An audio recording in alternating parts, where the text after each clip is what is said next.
Wendelle, you investigated the Billy Meier case in the late 1970s, early 1980s.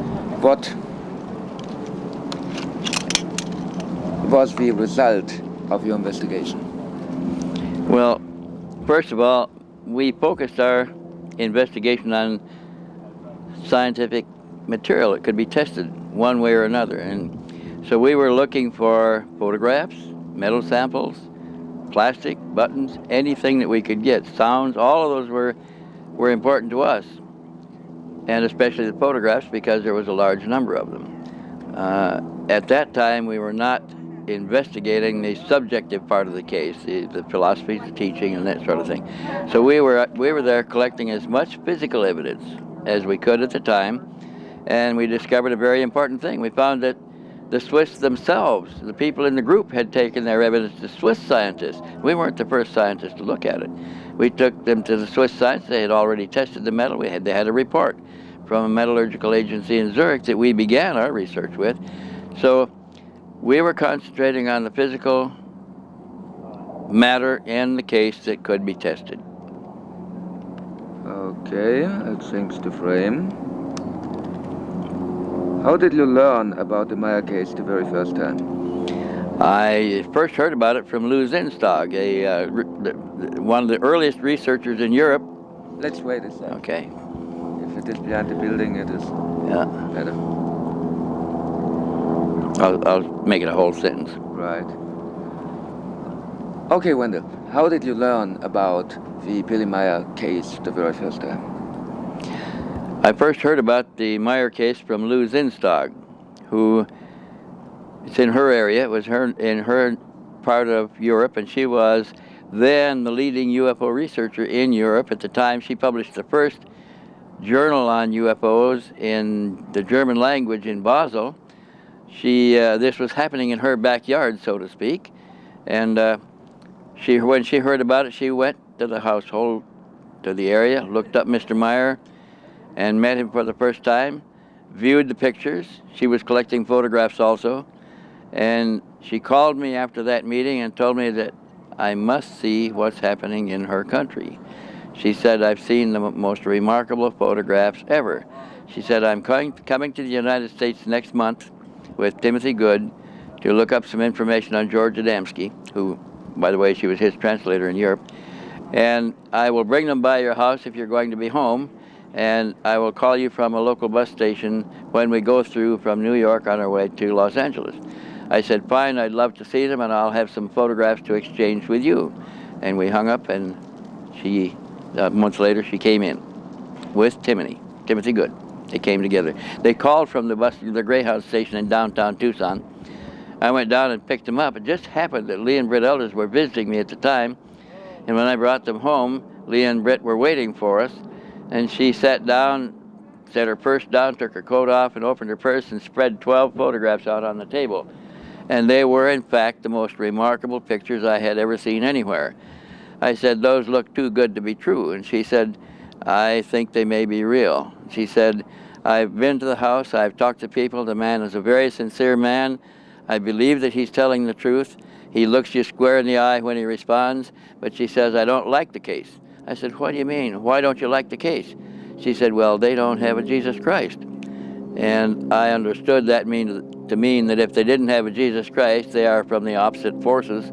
And she was disenchanted over the lack of Christian religion involved. She was a born-again Christian. And so I respected her decision, but I had to go look him in the eye myself after that. I had to go see for myself, because it didn't necessarily have to have a Jesus Christ involved to be real for me.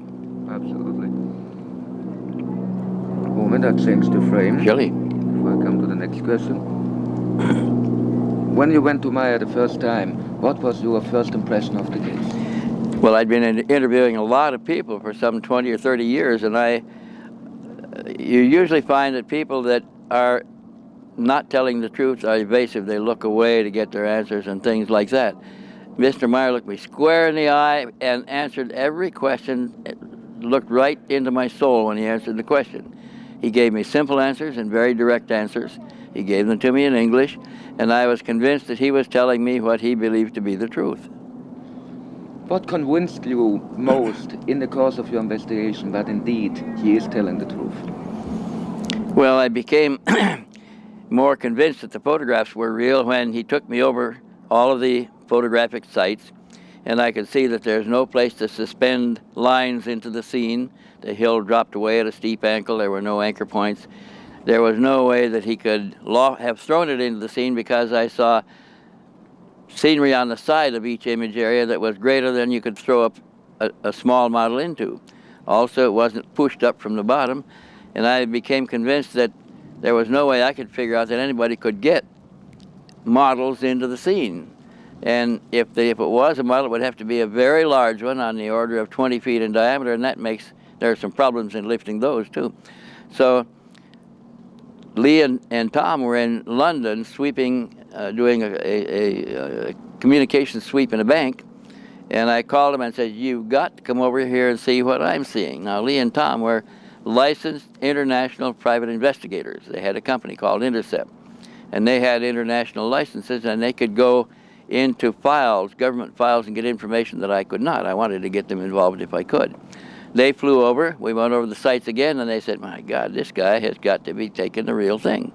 And that's how we all became really involved in spending our own money, going back to Switzerland over and over again, more than a dozen times each, as we pursued the investigation, collect evidence, bring it back, test it, go back to get some more evidence, verify new questions raised in the testing. And we found that the metal, which we tested in several metallurgical laboratories, not just one, we found that the metal was unique, that it had unique properties, that most metallurgists agreed that it could not have been made on this planet. The sounds were unique. We went to the biggest sound bank in the world, the Groton Naval Sound Research Laboratory, Groton, Connecticut, run by the Navy. It has all the sounds in the bank that you can get. They're computer controlled. When we put the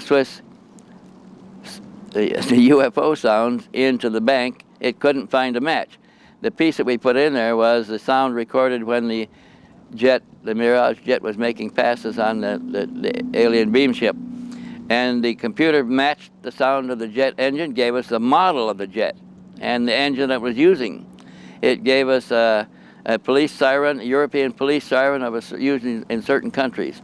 It gave us a Junkers Ju-52 flying in the area, which we didn't hear on the tape. I didn't hear it.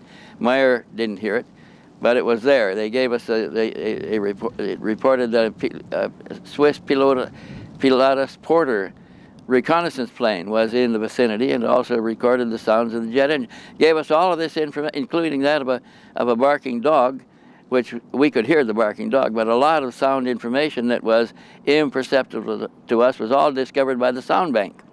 So that was quite unique. And then when we took it to sound technicians to find out what kind of sound it was, they had some problems. They couldn't find out how many emitters were involved. One idea there was 8, another concept was that there were 24 simultaneous emitters to produce the sound.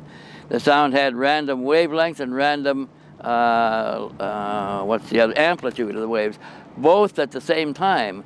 And this was something that would be relatively impossible to do. They concluded that it would take 24 separate synthesizers working together to reproduce the sound. Now, those synthesizers are very expensive equipment, and no laboratory had more than one. The biggest laboratory in the world at Groton only had 2. Let both pass by. You investigated the Hasenböhl photo site, and you spoke to the farmer. What did you find out about the Hasenböhl picture? The tree. Yeah. Okay.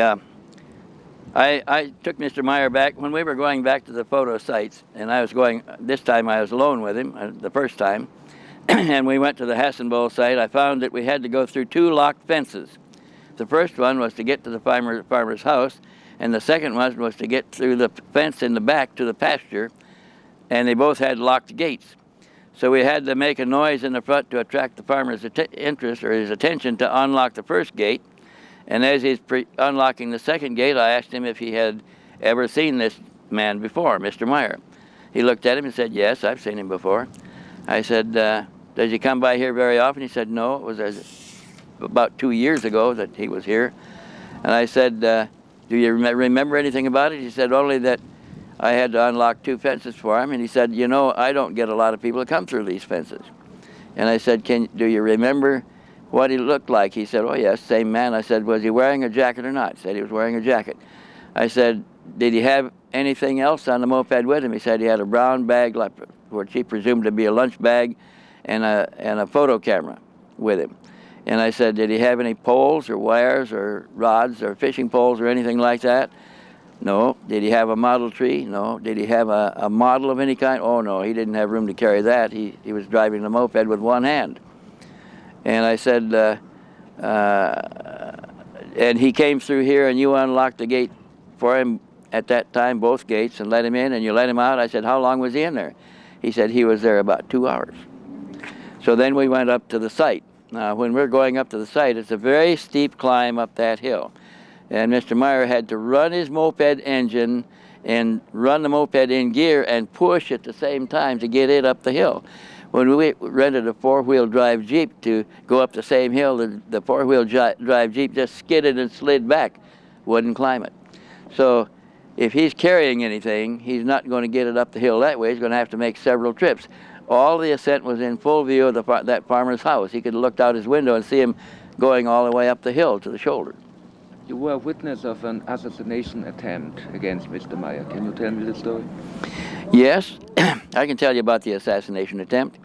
I was in Billy's house. I had taken a translation of the contact notes back to him for corrections. And we had been in his living room there reading them and making corrections a long time, 4 or 5 hours, since 2 o'clock, well, later than that. About 4 o'clock in the afternoon all the way through supper, and it was up about 10 o'clock at night. And he said, I must go out and have a cigarette. And so we went outside to sit down in the fresh air, and there was a car seat beside the door. And we sat down on the car seat. And just as we sat down with Mr. Meyer right by my left shoulder, he was suddenly pulled across my lap like that. He went, ugh!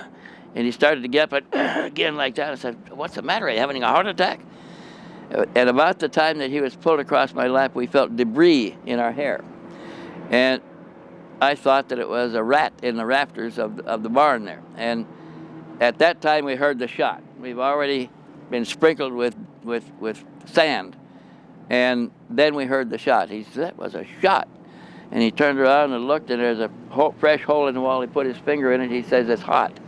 And he says, let's find the bullet. And he got up and pulled the car seat out to find the bullet behind the car seat. I'm thinking, why are we doing this? The gunman's still out there. Why don't we crawl inside and get something to protect ourselves? And so we went in and we got a big flashlight and a rifle and came out. And when we went to the point the noise came from, we found where the ground had been packed down. Somebody had been standing out there shifting his feet like this for some time. And after the shot, there were running steps leaving the scene. I quickly changed the tape before we go intelligence in the Billy Meier case. Well, it's strange you ask that because, and they would pay their tickets and I would pay mine. Now, those agreements were reached on the telephone. And we set a date and we went to Los Angeles and caught a Laker airline. The old Laker airline company did not have regular schedules. They sold tickets, filled an airplane, and then it went. Liner and went through the terminal there and down to the subway in Heathrow, subway into town, into London. Now that subway leaves every 5 minutes, so we could have been on any of a dozen of those trains coming in from the airport. When we got to Victoria Station, got off the subway and went up to the railroad starting platform where you catch the taxis. We were heading for the taxi exit where there's a long line of black London taxis standing there, and you're supposed to take the taxi in front, then the next ones move up.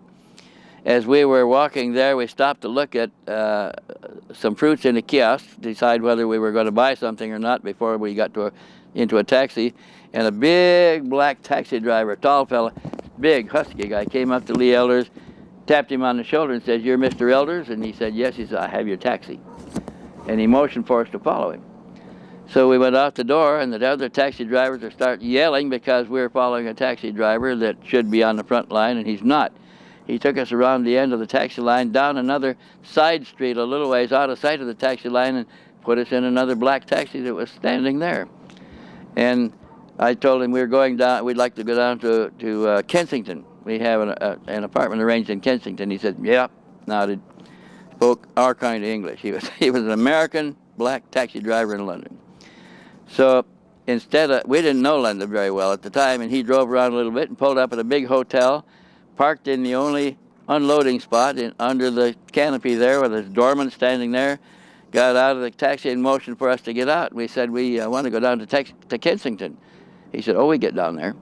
And he motioned for us to get out, and he locked the taxi cab and took us in the hotel.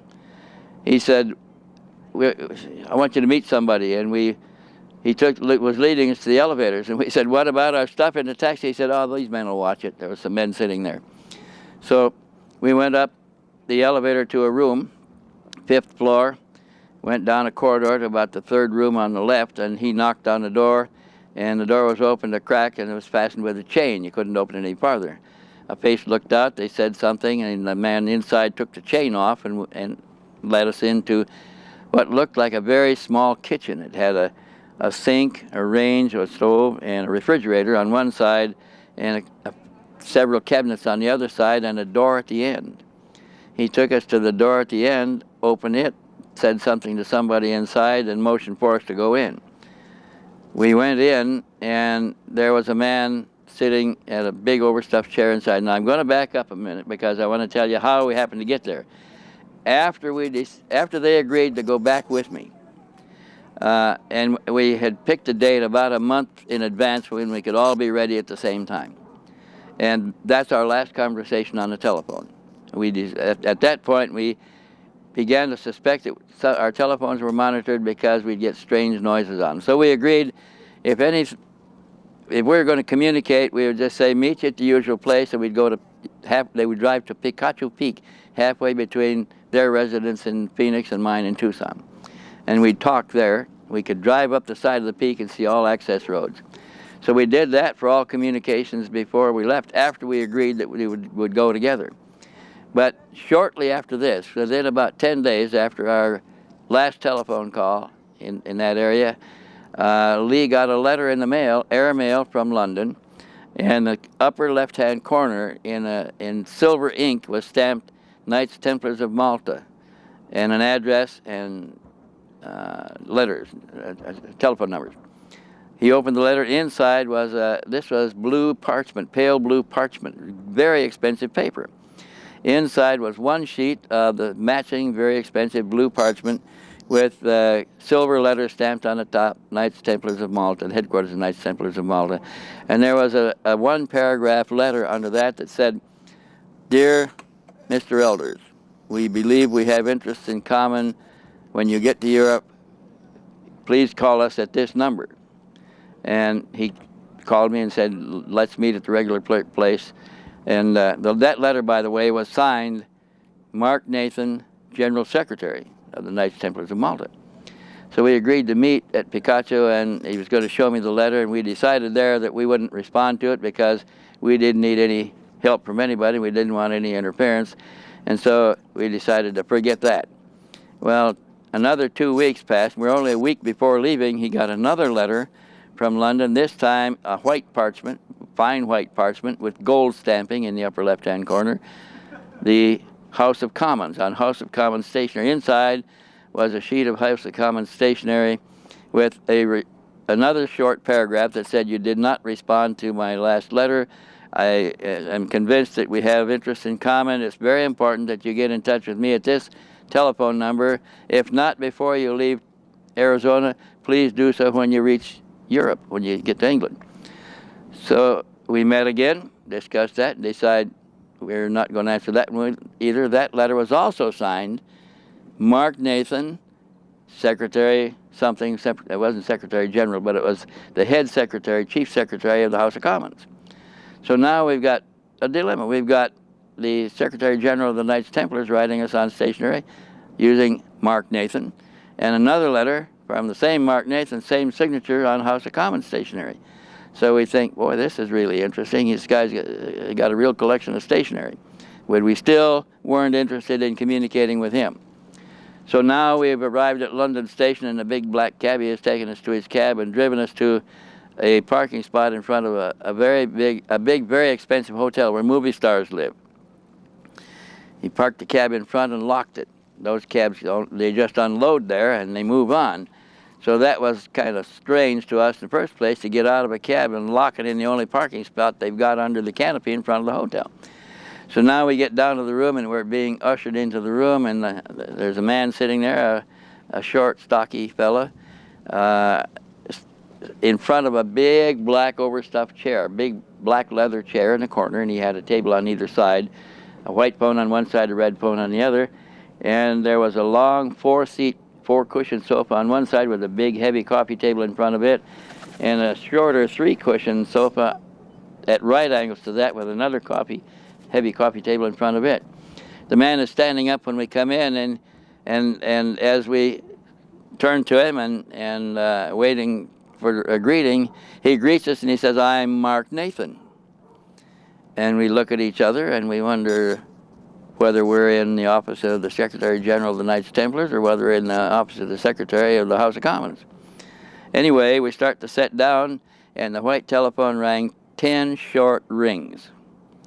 I looked at Lee and he looked at me. We've heard that at Billy Meier's house, but Lee is in that communications business, and we knew, he'd already told me, that mechanical telephones cannot ring 10 short rings. They only have six lobes on the cam, and they can ring 6 rings in combinations of short rings or long rings, but only 6 rings on a mechanical telephone. Here we had 10 short rings, and the fellow at the chair, Mark Nathan, picked it up to answer it. There's nobody on the line. There was a number of questions about how the phone could ring if it didn't come through the switchboard. The switchboard said there was no lights on the switchboard. Nobody called. He asked, can anybody else call in without going through the switchboard? No way. Can they call to this room from any other room? They said, not your room. It's a discrete line. And he put that one down, and just as he put it down and started to talk, the red phone rang 10 short rings. He picked that up and tried to answer it. He got the same response, and he turned to us. He said, this is impossible. He said, this is a secure phone. It's monitored round the clock forever. He says, this is never without a switchboard operator. And he says, she says that there was no call. And he says, I don't understand, because this can't be called either. This is a direct line from a control switchboard where there's an operator on duty all the time.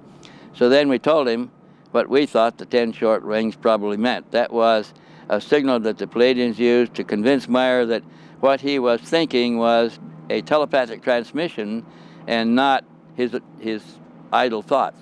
And they would confirm the telepathic transmission until he learned to recognize the difference, and then that signal discontinued. But we heard it in his house a number of times, so we knew what it was. Now that was unique. The fact that Mark Nathan was interested was very unique. He was now characterized us as secretary of 2 different agencies, and then he announces that he says, I am the case officer of the London district. Well, in CIA jargon, that means that he is the top CIA officer in charge of the London area. The case officer is a senior man. Now this was strange, because here we are sitting in the top office of American intelligence in that part of the world. And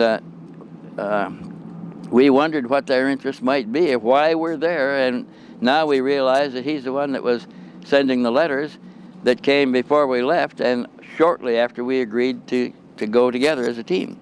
So he starts the conversation, and he says, we know where you're going. He says, we are very interested in the group there. He says, we've tried to penetrate the group, but he says they're too close, too well known to each other. We haven't been able to get anybody inside. He says, we'd like you to look for a few things. Would you mind? And of course, we're a prisoner in his office, so we say, no, we don't mind. He told us what he would like to look for, just a very few simple things, like the number of people that come and go, whether they carry cameras or tape recorders, who they talk to.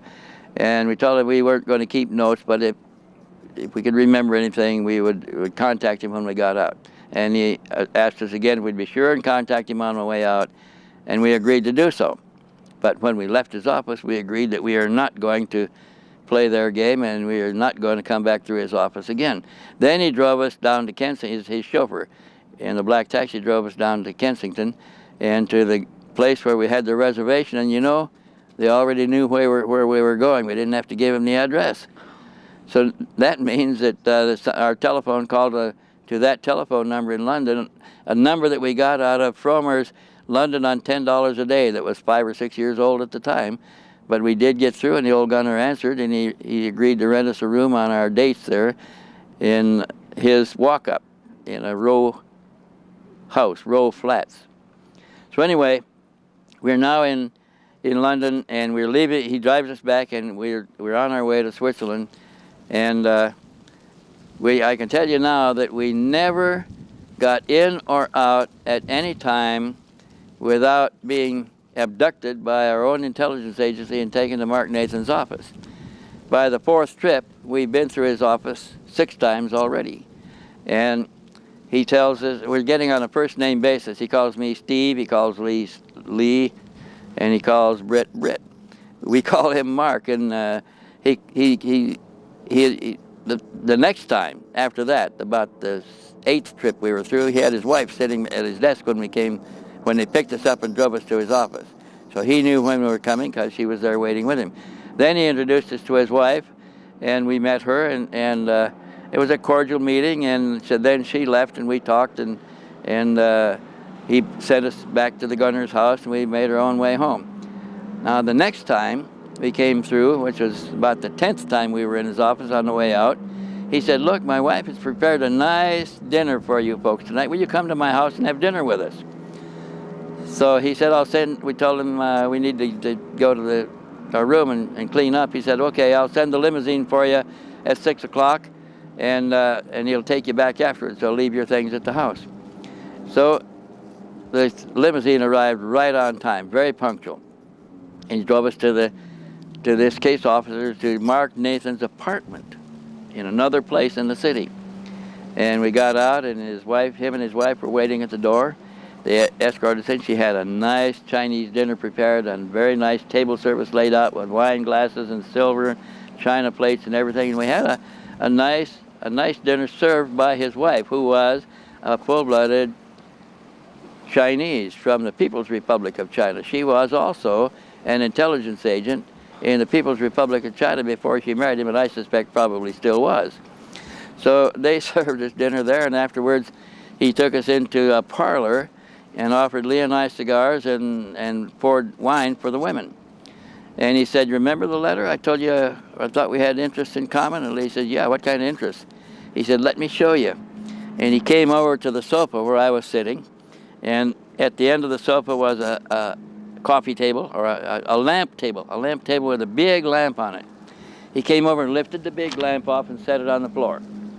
Then he picked up the table, which turned out to be a shell, a hollow shell, and set it over on the floor by the lamp. It was an 8-sided table. And under that was a safe, a big heavy safe, filled the whole table area, bolted to a cement slab in the floor. He knelt down and twirled the dials and unlocked the safe. And he took out some things, among which was a package of passports, I would guess 8 passports bundled together with a rubber band. Lee says, those all yours? He said, yeah. And he tossed them to Lee, and Lee took the rubber band off. He had a Canadian one, he had a British one, he had an American one, he had one from India, he had one from Australia, one from Canada. And Lee said, what do you do with all of these? He said, well, I travel a lot. So the next thing he took out was a paper bag, and then a couple other things. And then he took out a blue 8.5 by 11 booklet. It was about a ½ inch thick, bound on the left side with a black binder. And the cover was blue with a red stripe that ran diagonally from the upper right to the lower left. And it was stamped eyes only, and he laid that on the floor, and he says, and he put something else on top of it right after that. Then he took out a paper bag that was behind that and tossed that to Lee. He says, what do you think of those? And when Lee opened them and looked in, he saw miniaturized equipment. He saw miniaturized transmitters and it looked like an eraser on a lead pencil. You could pull the eraser out of a lead pencil, put this false eraser in. It had a little metal sticker that stuck out of it, just above the eraser, and he said this would transmit up to 500 feet. Then you have to pick it up and retransmit it. There were other things like that, other miniature transmitters that could be put in almost anything. There was a brooch that had a camera in a brooch that a woman could wear around her neck. There were other things like in there, miniaturized things. And he says, and Lee says, boy, technology has gone a long ways. I didn't know these things were that small. He says they're going to be even smaller soon. So then, that discussion being over, he put the paper bag in. Then he put the blue booklet with the red stripe across the cover in. Then he put the passports in on top of that, and then some other small things on top of the rest of the blue booklet, and closed the door, locked it, put the shell back over the safe, and put the lamp back on the table. About that time, we told him that we were tired and would like to go home, and he said, it was about 11:30 anyway. And so he said, the limousine is waiting outside, and they drove us back. We got back to the gunner's walk-up flat. He had a row house that had 5 levels in it, and no elevator, a walk-up. Inside the door at the ground level, the door was a big, heavy door that was closed with a heavy oak bar into the entrance, the foyer. In that foyer was a big dog that he kept in there when he closed for the night. He closed for the night at 10 o'clock. After that, you had to ring the bell, and he had to come get the dog and put him in the back, then lift the big bar, then unlock the door and let us in. Then he locked the door again, put the bar back on it. He had a locked gate at 2 levels going up the stairs, which separated the stairs. You had to push a button and ring a bell to change levels in his walk-up. So he went and unlocked both gates and let us go up the stairs to the top floor where we were. Lee and Britt had a room on one side, and I had one on the other. Those were the only rooms on the top floor. So I went in their room with them, and they were tired, and Lee started taking his shirt off, and then he emptied his pockets onto the top of a metal chifforobe. A chifforobe is a cabinet that holds clothes, a metal cabinet that holds clothes. And he put his keys up there with a clang, and he dumped a handful of change up there, and then he put his wallet from his rear pocket up there. Then he started taking his pants off, and I said, okay, I get to him. I'm going over to my room. I'm going to take a bath tonight so we can get up early for breakfast in the morning. You know, we always get there after the table is all dirty. Let's get there early this time and get the first stuff nice and clean. He said, okay. So I get up early anyway. He always sleeps later. So I got up early, and I was restless, and I went over and knocked on his door about 5 o'clock in the morning. And I heard a sleepy voice. I said, oh, God. And he got up, came to the door, and he had sleep in his eyes, hair all over his head, and he opened a little crack. He said, no, not that. And I said, yeah, you said you'd go. He said, oh, all right. And he opened the door, and he went in and started putting water to the sink and splashed water in his face to wake up. Then he sat down and put his shoes on. Then he put his shirt on, pulled his pants on, and then turned around to the chifforobe to pick up his change. First he picked up the wallet, put it in his back pocket. Then he picked up the change, put it in his pocket. He's looking at where the keys were. Then he picked up the keys. He says, what's this? And I said, man, it looks like that blue book in Mark Nathan's safe at his house.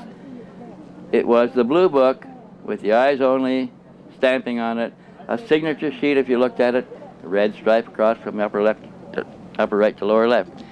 So he said, did you bring it? I said, no. We saw him lock it in the safe. He said, I didn't bring it. He said, we better wake Britt up. So we went over and woke Britt up, showed her what was there, and she said, oh my God, you better call Mark. So we went down the stairs. We had to get the gunner to unlock the gate again so we could get to the telephone between levels. And we went down and called Mark Nathan at 5 o'clock in the morning. He was sleepy when he came to the phone. We told him that we had his blue book from his safe, and he thought we were joking. He says, oh, he says, I can't stand that this time of day. Go on back to bed. We said, you better go look because we've got your book right here. He said, that's impossible. He said, they locked the safe and drove you home.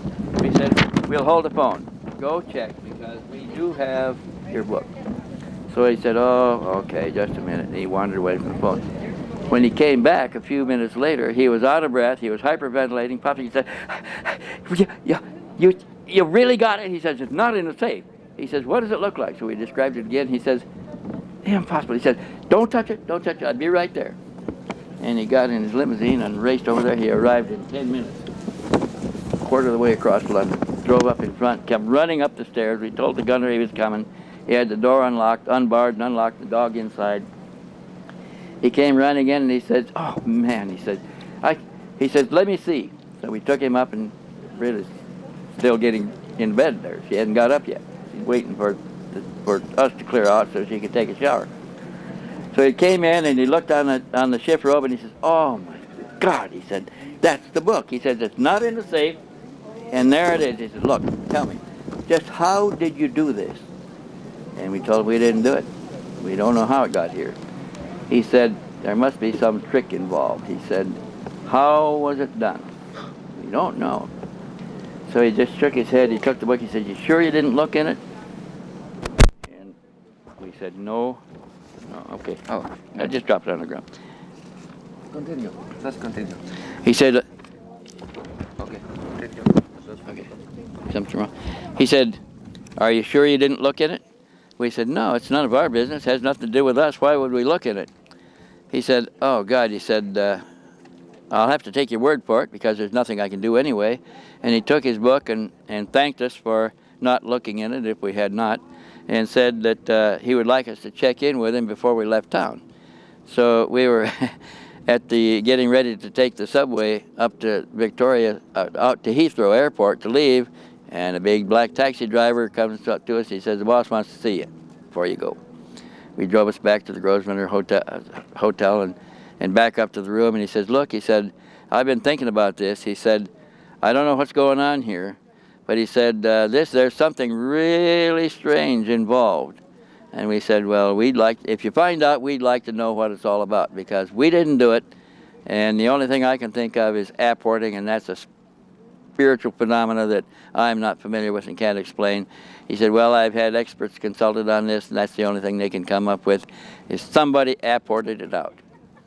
And so he was very concerned, but we never managed to get either into Switzerland or out of Switzerland without being picked up by our CIA people. We found out later that they had agents with us all the time. When we traveled on the train, there was an agent in the car on either side of us supposed to keep track of us. And we never got on a boat without agents on the boat with us. When we stayed in the guest house in Switzerland, there were agents in one case. The guest house was alone on its side of the street with a hospital and a private home. They had rented, in the room facing our guest house in the hospital was the maternity recovery room. They had rented the maternity recovery room and put 2 agents in there, and they had 2 agents in the residence on the other side with a bedroom room looking out towards our guest house that watched us go and come all the time and watched the guest house while we were gone. And we knew that we were being followed when we were in traffic. One time, we were driving a rented car, and a big, heavy black truck came up alongside and then swerved into us as though it was going to force us off the road. And almost immediately, another carryall came up from behind and hit the back truck in the rear, bumped it in the rear end and forced the black truck ahead of us, and they both took off down the road. And the only thing we can think of is that some of his agents were in the other truck and they didn't want interference with whatever was going on. Wendell, you were present when Billy got some messages regarding the death of the last Pope. I was present at his house. That's an interesting case because this is clearly beyond mortal control. I was there alone this time, and I had been at the household for 3 or 4 days already. And on this 4th day, Billy was, I think it was about the 4th day, he got up feeling very ill. He had a bad case of cold and flu combination, it looked like. He came out to the kitchen. He didn't light a cigarette. He didn't drink any coffee. He looked around. He felt dizzy. He went in the living room and laid down on the sofa in front of the television set and watched the news. And he apparently was beginning to feel worse and worse because he didn't call for anything. He didn't light a cigarette. He didn't ask for coffee. The women took a glass of water in there. He didn't even set it on the coffee table in front of the sofa. He didn't even sip the water. And he was there most of the day, and I was in and out during that time. And about 5 o'clock in the afternoon, I was back in the living room standing in front of the television set watching for the news to come up. And the news started, and I heard a noise behind, and Billy looked like he was sleeping at the time. And I was trying to be very quiet, not to disturb him, and I had turned the volume way down on the television set, and I heard a noise behind me, and I looked around, and it was Billy, and he was motioning very weakly like this. And I went over there and says, "What can I do for you, Billy?" He said, "Get Elsie, get Elsie."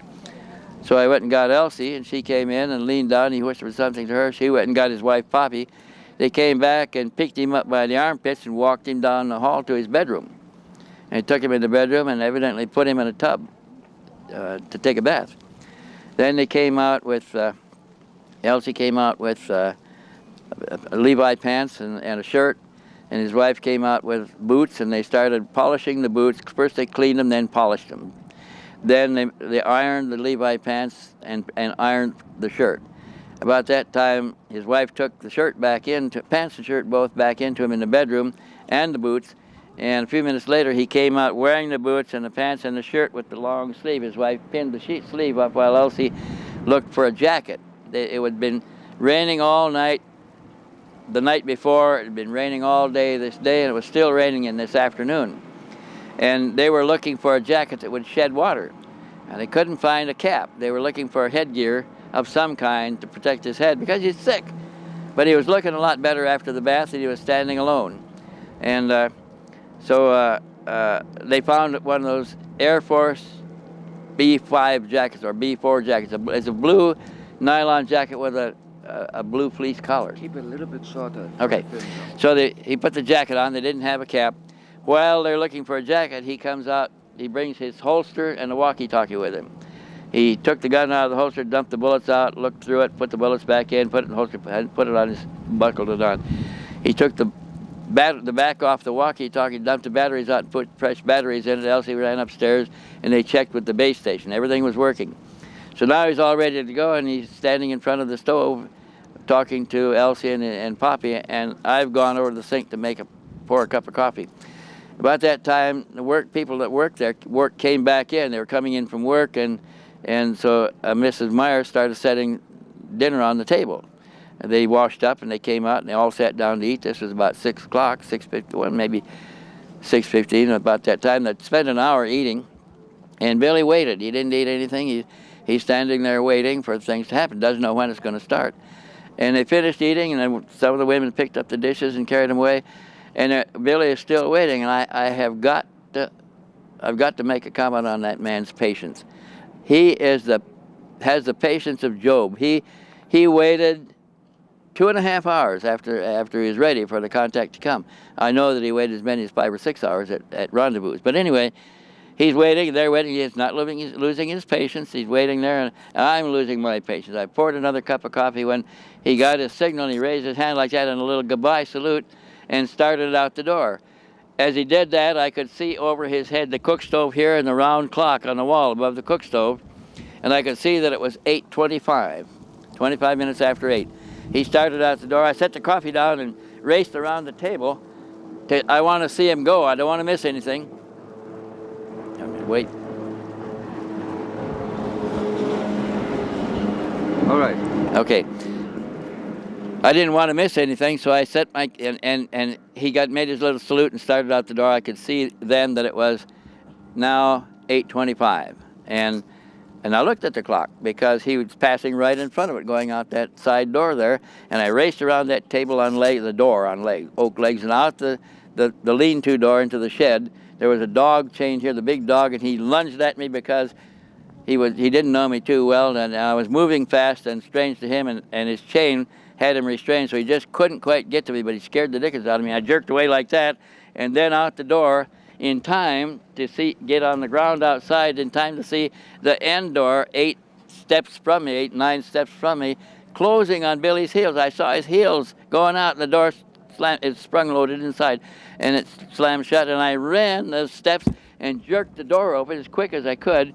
And you know what? When I expected to see Billy out there, and when I looked out, there was no Billy. There was 1, 2, 3 steps in the mud. The fresh steps, the mud had been just squished out, and water was just starting to run back into the footprints. Raindrops were bouncing in all the little puddles all around there, and it was quiet. There were no flashing lights. There was no sound. There was nothing but the 3 footsteps and nothing else. If he had backed up, he would have backed right into me. If he tried to jump sideways, the jump was too far for any man to make. It was about 20 feet either side of the last muddy print to the side of the house or anything else. There was nothing to swing on, no ropes hanging down, nothing to get a hold of, and he's gone. Absolutely quiet out there, just a little noise of the raindrops. So I came back in. I got all wet waiting. I missed him going, and I don't want to miss him coming back. Came back in, and I changed clothes and got a raincoat. Went back out again. But as I came down the stairs with the raincoat on, dry clothes, I noticed all the Germans in the living room standing in front of the television set. So I went in and looked over their shoulders to see what they were looking at, and the screen was black with a white cross and white letters that said in German, "The Pope has died." The father has passed or something like that. So I said, "How did he die?" And they said, "Hasn't been any announcement. The program just stopped, and this came up on the screen, and the music was funeral music, dirge music." So I watched for maybe a minute, and then I was afraid I'd miss his return, and I went back outside and stood in the rain for another half hour. And about 10 minutes, about more than that, about 20 minutes after 9. Boy, we got a lot of... Too loud and I have to change the battery. So I was waiting outside in the rain. I'd waited out there about a half an hour. It was now about 9:15 when I heard that... Start from the beginning, but to put it in a condensed version, that, you know, Billy went out for contact, you looked after him, he had disappeared, people were waiting, just, you know, to put it in a nutshell. Okay. Very, very quick. All right. So on this particular night, and I don't remember the date exactly, I think it was the 8th of September, October of 78, that I was there, and Billy had received his summons to a contact. And as he went out the door, I noticed on the clock that it said 8:25, and I followed him out, and I had just missed him. He was gone when I got out the door, and I was only a few steps behind him, just the 3 steps in the mud, water filling the steps and bouncing in the raindrops. And I waited out there after changing clothes for another half hour. Oh, you want me to go through the scene in the living room again? Okay, now from the very beginning. And say that, you know, he had disappeared. Yeah. Just make sure that he disappeared, that Yeah. people really understand he disappeared. Oh, okay. Again, from the beginning. Okay, so I came downstairs with dry clothes, and... No, from the very beginning. Oh, okay, all right. Billy got his So I was contact. at the home of Billy Meier on, I think it was the 8th of August or September 1978 in the evening, and he had been summoned for a contact. We'd been waiting for hours. Finally, he got the signal, and he raised his little hand in a salute, started out the door. I noticed on a clock, a round clock over the cook stove and over his head, that it was 8:25 when he went out the door. I followed him out as quickly as I could, and when I went into a lean-to and then to a door 8 or 10 steps from that, an outside door, and I saw it closing on his heels. I ran and jerked it open. I don't want to miss anything. And when I looked out, there was 3 steps in the mud, no 4th step. The water was just starting to run into the fresh footsteps in the muddy street, and he was gone. No sound, no noise, no flashing lights, no place he could have gone. He couldn't have jumped to the side. It was 25 or 30 feet either direction. Nothing to swing away out of the scene on, nothing to get away. I even went to the corner of the house and looked around. There was no footprints there. So I waited out there until I got soaking wet, came back in, changed clothes, went down with the raincoat to go back out when I saw all the Germans in the living room looking at the television set. I went in and looked over their shoulder to see what they were looking at, and the set was quiet. There was a black screen with a white cross on it and white words that said, "The Pope has died." I said, "How did he die?" And they said, "There has been no announcement yet. The program just stopped, and this picture and the music came up on the screen." So I watched for maybe a minute and a half, and then I went back out. I missed him going, and I don't want to miss him coming back. So I was out there for over a half an hour again, still waiting in the rain, when there was a telephone ring upstairs. Somebody raised the window, looked out, and said, "He's down around the mountain," and he says, "You can come with Jacobus and his wife to pick him up." And they are already getting ready, and they come right out the door after that. And we get in the black Volkswagen, drive through splashing rain, mud puddles. Some of the puddles were so heavy, rain splashed all over the windshield and the top of the car, driving to get Billy. And it was 18 kilometers away. And when we got there, Billy was standing under those 2 or 3 little boards of the side entrance of a guest house, And he didn't have any rain on him. His hair wasn't wet, no rain on his jacket, no mud on his shoes, just on the edges where he couldn't have walked very far. And the boots were shiny, and he obviously had not been out in the weather. It had been raining all this time. And he got in the car. He didn't seem much inclined to talk. I tried to start the conversation. I said, and he didn't respond. I said, did you hear, do you know about the Pope? And he didn't answer. I said, they don't know how he died. There's just an announcement on the screen, just a symbol on the screen. He said, he turned around and he said, his pump failed. And I said, oh my God, heart attack? He said, no, not heart attack. Then he wouldn't answer. We got to the house, and he got out and went inside, and the Germans motioned, and all the Germans followed him into the living room. They closed the door. That told me that I wasn't invited, so I stayed in the kitchen, had more coffee, and after over an hour of this, I decided to go upstairs and go to bed. I didn't know how long the meeting would last. When I came down the next morning, I made some coffee press, the first one up. And then Madeline came down the stairs. I said, what time did the meeting break up last night? She said, not last night, this morning. I said, what time? She said, 6 o'clock. So I know I'm going to have to wait a little while for Billy to get up. When he finally did, about 10 o'clock, they fixed him a cup of coffee, and he jerked his head for me to follow him outside. We went down and sat on the patio at a metal table with metal chairs. And I said, can you tell me what happened last night in the contact? He said, I watched them murder a Pope.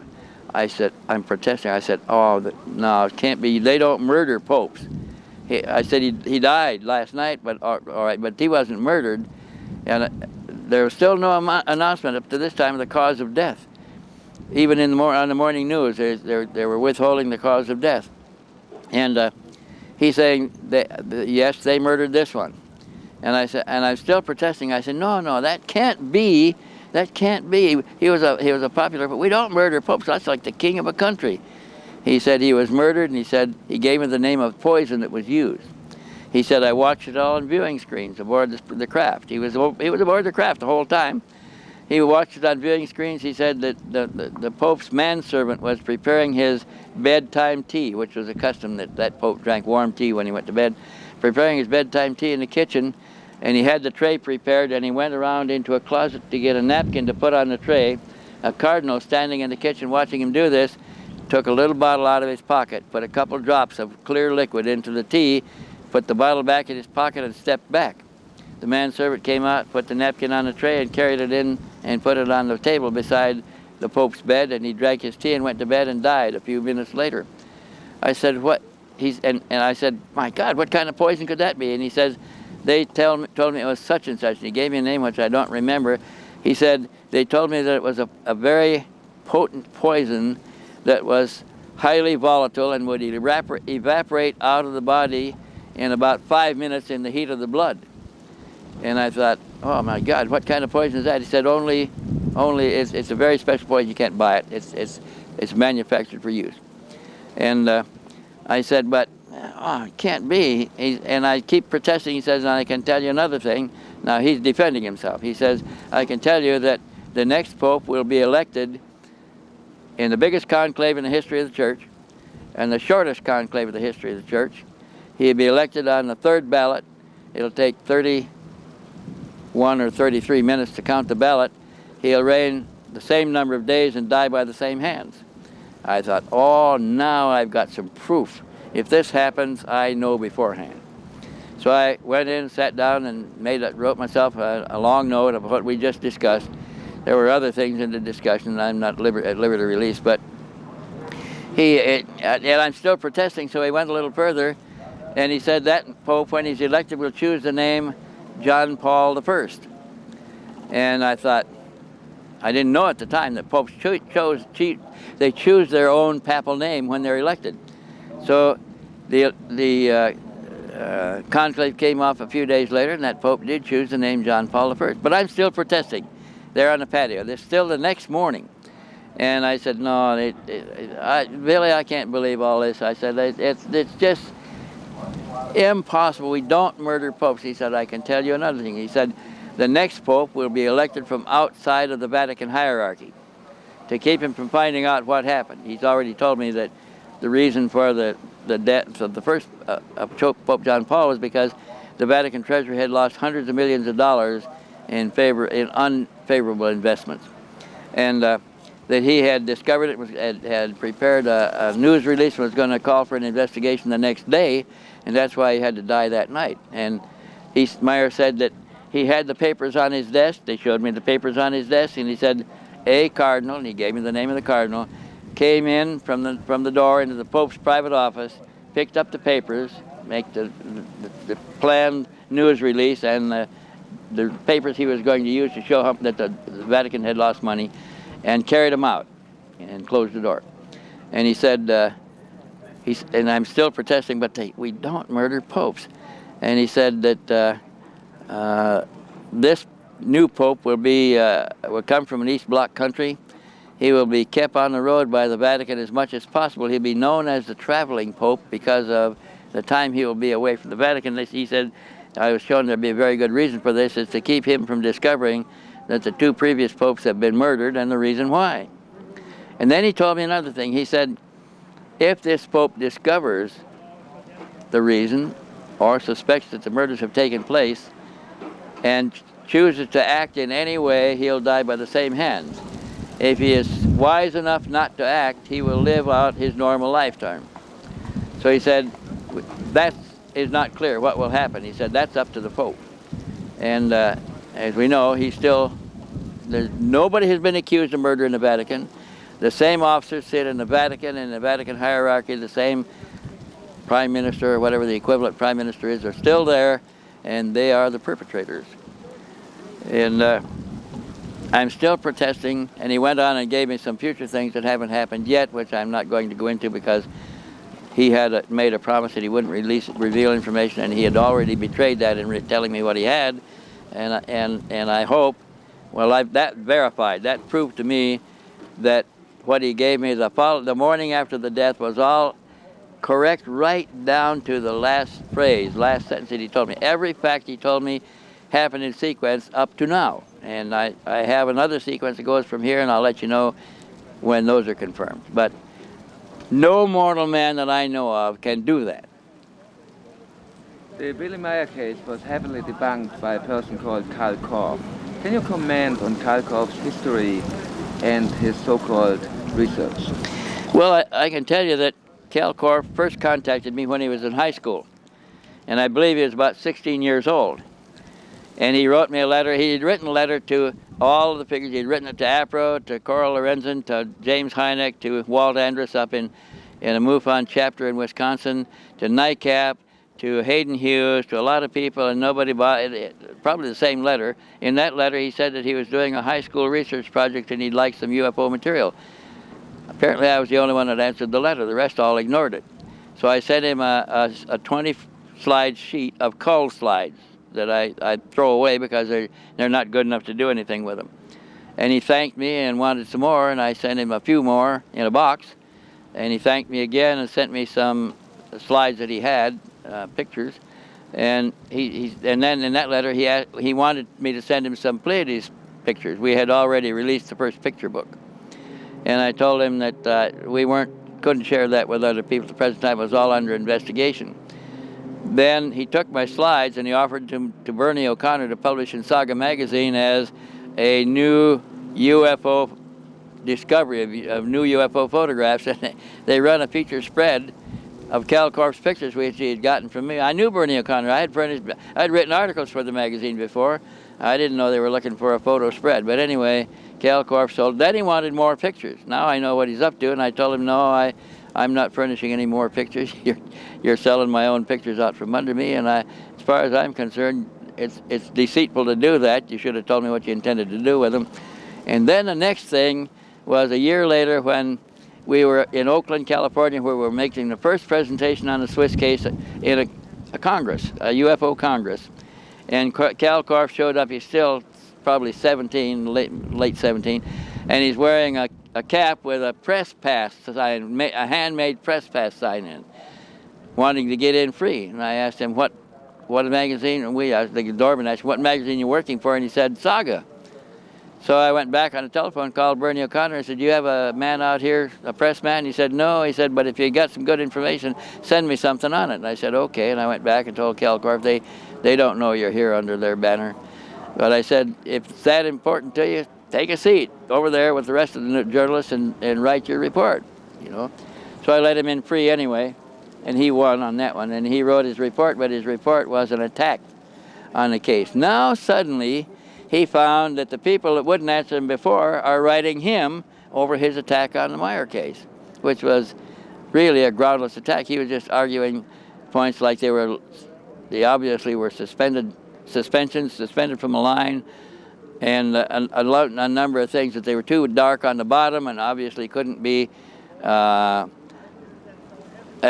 large object distant from the camera, that when a small object is close to the camera, it's always dark on the bottom. None of the arguments were valid. They weren't scientific or anything else. But the UFO clubs paid attention to him, because now somebody is challenging the case. When they discovered that he was a minor, under 18 years old, they began persuading him to ask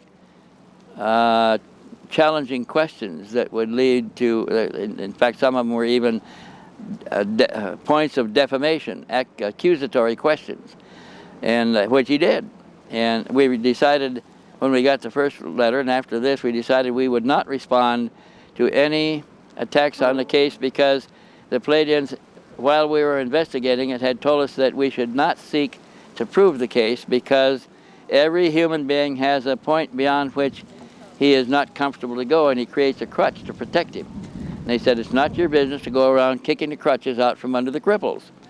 So they said that you can't prove anything to a closed mind anyway, and it's a waste of time and effort, and you just force them to make new challenges. So we decided we wouldn't rebut any challenges, and we wouldn't try to prove anything to anybody. And this was what Billy was already working under. He didn't try to prove anything to us. He offered us what he had. We could choose to use what we wanted to use, but he never tried to come up with positive proof. And he said that the Pleiadians had even told him one time that it was not in the interest of human development to try to prove something beyond their level of acceptance. That that's up to them. They choose. He said every spirit walks its own path in evolution, and they choose their course, and they choose what they want to believe. And he said that's up to them. And it's not your business to try to change it. Didn't Karl Korff, when he was a kid, beg you to take him to Switzerland, and you couldn't take him, and that's why you get very frustrated? Well, he didn't beg, but at one point he wanted to accompany us to Switzerland, and I asked him if he had a way to pay his way, and he said, well, not really, but he said, I'm a good investigator. And I told him we didn't need any help. In fact, we couldn't take any help. It was a closed group, and we were all bound in oaths of secrecy to each other, non-disclosure agreements to keep it under control until we knew where it was going and what we were doing with it.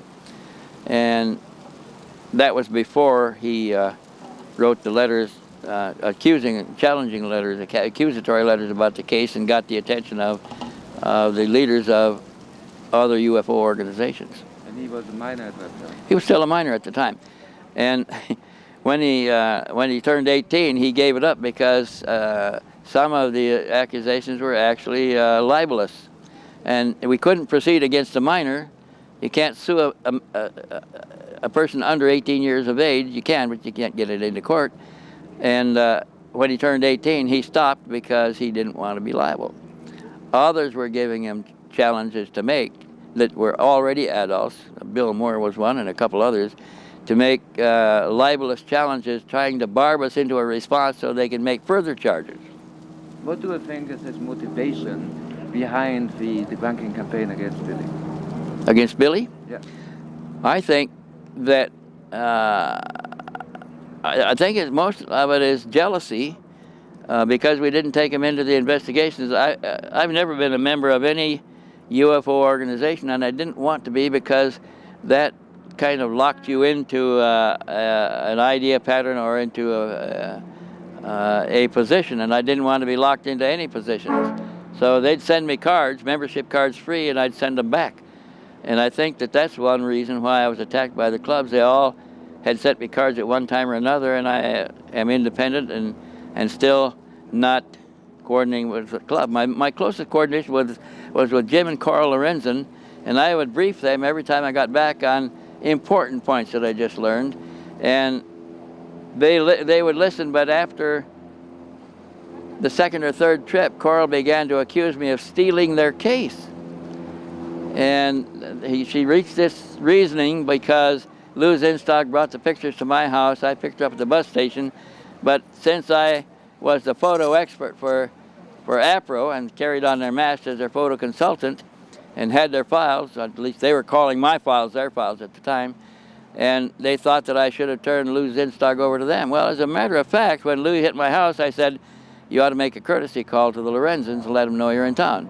She went to the phone and called Coral and Jim and talked to them, and she invited them to dinner at the hotel that she and Timothy were going to stay in that night, in a restaurant.